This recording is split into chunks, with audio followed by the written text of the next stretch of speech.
They tied a black husband and wife with a rope in broad daylight, right beside the gas pumps, as if they weren't people but a problem to display. Marcus Reed stood still, calm, letting the humiliation sink while an officer sneered, "You people never come clean." They didn't know who he was. They didn't know what a single phone call could unleash. And when that truth surfaced, everything they built collapsed. A car door slammed, and the story ignited. The rope burned against their wrists as noon traffic hummed around the gas station. People slowed, stared, then hurried away as if injustice were contagious. Marcus Reed, a calm black man in his late 30s, stood back to back with his wife Lena, both tied to the same rough cord like a display piece no one asked for. One officer leaned in, smirking, saying, "Folks like you don't just show up with a brand new SUV unless something's off." His voice cut through the heat like a blade. They didn't know Marcus. They didn't know the life he'd lived far from these fluorescent pumps or the decisions he'd made on other continents under far darker skies. They didn't know who they had roped together like animals. Not yet. A dropped soda can rolled toward their feet, tapping Marcus's shoe. He didn't move. He inhaled once, slow, steady, the way someone trained to never blink first might inhale before flipping the world upside down. And the officers had no idea that the quiet man they mocked had once commanded people who could rearrange their entire department before sundown. The radio on the squad car crackled, a rough, static warning that everything was about to shift. It started 15 minutes earlier, when Lena stopped for gas and Marcus stepped out to clean the windshield. A patrol car pulled up behind them, too close, too quiet. One officer approached with a hand already resting on his holster. "Whose car is this?" he barked. Marcus offered the registration. He didn't even look at it. People run scams. You two fit a profile. Another cruiser arrived. Then another. Within moments, the couple found themselves surrounded, the plain daylight turning into a stage for suspicion. A rope appeared from the trunk of a patrol vehicle, an actual rope, not cuffs, and in one swift motion, the officers spun Marcus and Lena back to back, tying them at the waist and arms. Lena gasped as the knot tightened, jerking her toward her husband. "Please," she whispered, "our son is waiting at home." The head officer scoffed.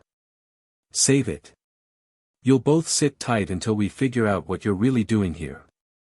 A tiny detail twisted the knife, a small charm from Lena's bracelet snagged on the rope and snapped off, clinking onto the pavement. She stared at it, her mother's gift, lying inches away but unreachable. Marcus's voice stayed low.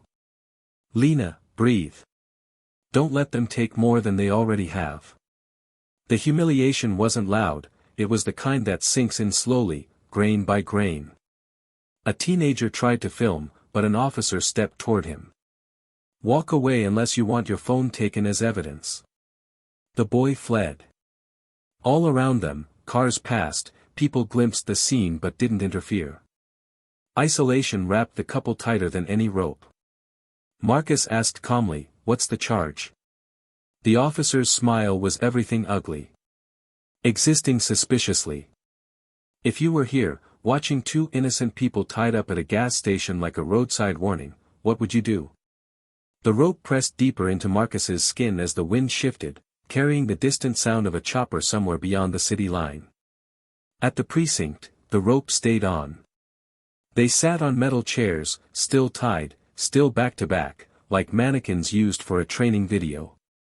A rookie cop glanced at them with unease, but the others carried on with bored arrogance. "Looks about right," one officer muttered. "People like this always think they're smarter than the system." Marcus lowered his eyes, letting the insult fall. Invisible. Dehumanized. Reduced to a silhouette. His breathing slowed, not out of fear, but calculation. Lena sensed it. She whispered, "Marcus, don't." But he wasn't reacting. He was remembering. A door slammed somewhere behind them. "Their IDs check out," the rookie said softly. "Maybe we should." "No," the sergeant snapped. Report says they resisted. Rope stays until I say otherwise. Resisted. A lie added to the stack. A lie that could rewrite the next decade of their lives. Marcus flexed his hands against the rope, and the gesture, barely a movement, made the rookie's eyes widen. It wasn't a threat. It was a signal. A reminder of something he'd seen in training videos about a man whose file was too classified to read fully. "Sir," the rookie whispered, "may I make a call?" Marcus replied with a single sentence, quiet as breath. "Use the number in my wallet." The rookie hesitated, swallowed, then disappeared down the hall with Marcus's ID. Minutes later, the precinct lights flickered. Someone shouted. Phones began ringing in every room. A black SUV pulled up outside. The sergeant laughed. "What now?" CNN. He had no idea. When the office door opened, everyone straightened instinctively. 2 uniformed military officers entered first. Behind them walked Marcus, now free of the rope, wearing the dress uniform none of these men had ever expected to see. Rows of ribbons lined his chest. The room fell silent, the kind of silence that breaks people. The sergeant stammered, "What is this?" Marcus's voice was calm, cold, precise. "A review. Of your actions. Of your choices. Of every report you falsified today." One officer in the back whispered, "Commander Reed?"